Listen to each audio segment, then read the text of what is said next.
Hi hello friends, welcome back to our channel Hilton vlogs. Rayalaseema వాళ్ళు ఎంతో ఇష్టంగా తినే బొరుగులు ఉప్మా చాలా టేస్టీగా ఉంటుంది. చాలా ఈజీగా కూడా ప్రిపేర్ చేసుకోవచ్చు. రాయలసీమలో ఉగ్గాని బజ్జీ తెలియని వాళ్ళు ఎవరూ ఉండరు.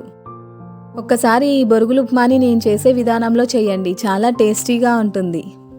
ముందుగా ఒక బౌల్ తీసుకొని మన ఇంట్లో ఎంతమంది ఉన్నారో దానికి సరిపడా బొరుగులు తీసుకోవాలి. బొరుగులు తీసుకొని వాటర్ వేసుకొని ఒక 5 minutes నానబెట్టుకోవాలి.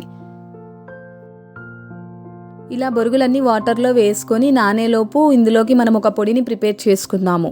ఒక మిక్సీ జార్ తీసుకొని అందులో 1 కప్పు పుట్నాలు వేసుకొని 1 స్పూన్ సాల్ట్, 1 స్పూన్ కారం వేసుకొని ఒకసారి గ్రైండ్ చేసుకోవాలి. ఇప్పుడు ఇందులో 1 ఎల్లిపాయ గడ్డను కూడా వేసుకొని గ్రైండ్ చేసుకోవాలి. అది పక్కన ఉంచుకొని ఇలా బొరుగుల్ని వాటర్లో పిండుకొని పక్కన ఉంచుకోవాలి.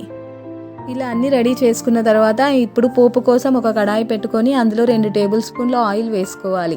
అందులో జీలకర్ర, ఆవాలు, శనగపప్పు వేసుకొని కొంచెం వేగిన తర్వాత ఇందులో 5-6 పచ్చిమిర్చిని కట్ చేసుకొని వేసుకోవాలి.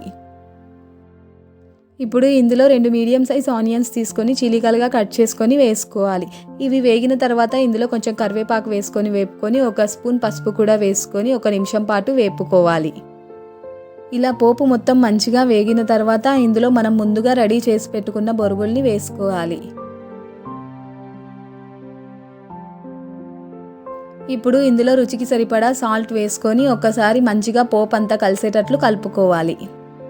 ఇలా మొత్తం కలుపుకున్న తర్వాత ఇందులో చివరగా 1 నిమ్మకాయ పిండుకొని ముందుగా మనం ప్రిపేర్ చేసి పెట్టుకున్న పొడిని కూడా వేసుకొని మంచిగా కలుపుకొని ఒక 5 నిమిషాలు ఉంచి ఆపేసుకోవాలి. అంతే, మన రాయలసీమ స్టైల్ ఉగ్గాని రెడీ అయిపోయింది. చూసారు కదండి బొరుగులు ఉప్మాని ఎలా తయారు చేసుకోవాలో. మీకు కూడా ఈ డిష్ నచ్చినట్లయితే ప్లీజ్ లైక్, షేర్, సబ్స్క్రైబ్ చేయండి. Thank you for watching our video.